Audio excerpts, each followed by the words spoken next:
Episode titled New Mystery Toy. It was a normal morning. Mummy Pig was making breakfast, Daddy Pig was reading the newspaper, George was playing with his dinosaur, and Peppa was sitting on the floor arranging blocks. Suddenly, her eyes fell on a new plush pig lying on the bed. It was pink, with small shiny eyes and a neat little bow. Where did this toy come from? Peppa wondered. She picked up the pig and showed it to Mummy Pig, but Mummy only smiled. "This pig has always been with you, Peppa." Daddy Pig nodded in agreement. Peppa frowned. She clearly remembered that yesterday there had been no such toy. At first, the toy lay on the bed and did nothing. But that night, Peppa woke to a faint rustling. She looked at the pig. Its position had changed. Now it was closer to the edge of the bed. Peppa blinked and looked again. The toy had indeed moved. The next day, Peppa tried to ask her parents, but they again insisted that the pig had always been hers. She placed it on the shelf, but at night, it happened again. The pig slowly moved across the room, rolling over the rug and inching closer to the bed. Peppa noticed its eyes seemed to follow her. George slept nearby, oblivious. Peppa tried to fall asleep, but she couldn't stop watching the pig. Occasionally, she heard soft squeaks, as if the toy were moving its tiny fingers. The lamp flickered slightly, and shadows on the walls shifted a little. Peppa felt a subtle tension. The nights continued like this.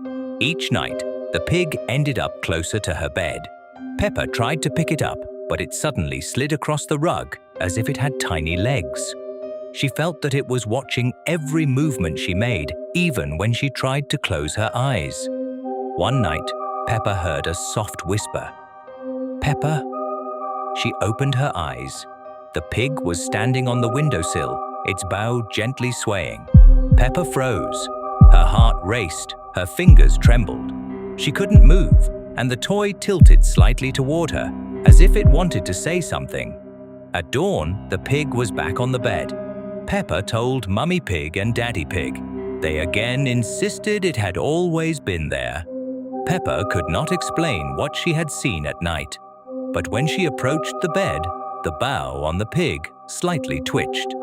Peppa felt once again that the toy was watching her. Episode titled Creepy Copies.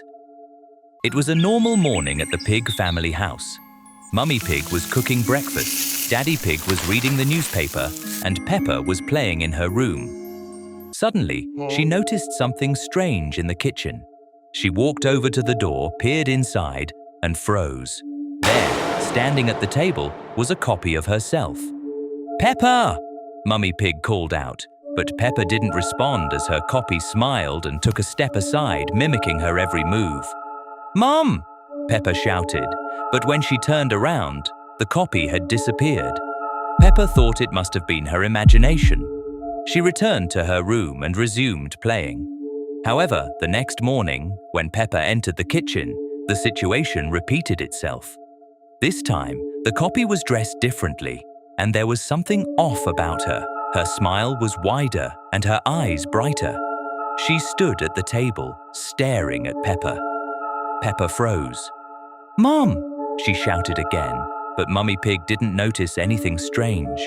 Everything seemed fine. Peppa began to fear that her imagination was playing tricks on her, but the strange occurrences continued.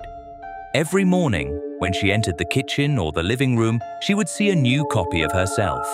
They looked similar, but each time something changed. One copy was slightly taller, another had a more vacant, strange expression on her face. Sometimes they just stood there watching, and other times they would mimic Peppa's actions. Peppa tried to ignore them, but the more she did, the more they appeared. One evening, after Peppa returned from the garden, she heard someone laughing in her room. It was her laugh, but with an unsettling edge to it. Peppa walked into the room and saw a group of her copies. They were all sitting, watching her and giggling. Each copy was slightly different from the last, and their laughter had taken on an eerie quality. Peppa felt a chill down her spine and tried to leave, but the door was locked. She was trapped. The copies began moving toward her, mimicking her every movement, as if they were her, but with something darker in their eyes. "You can't leave," one of the copies said.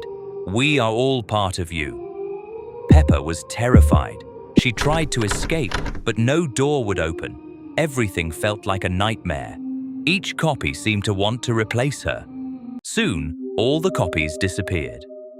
Peppa woke up in her room.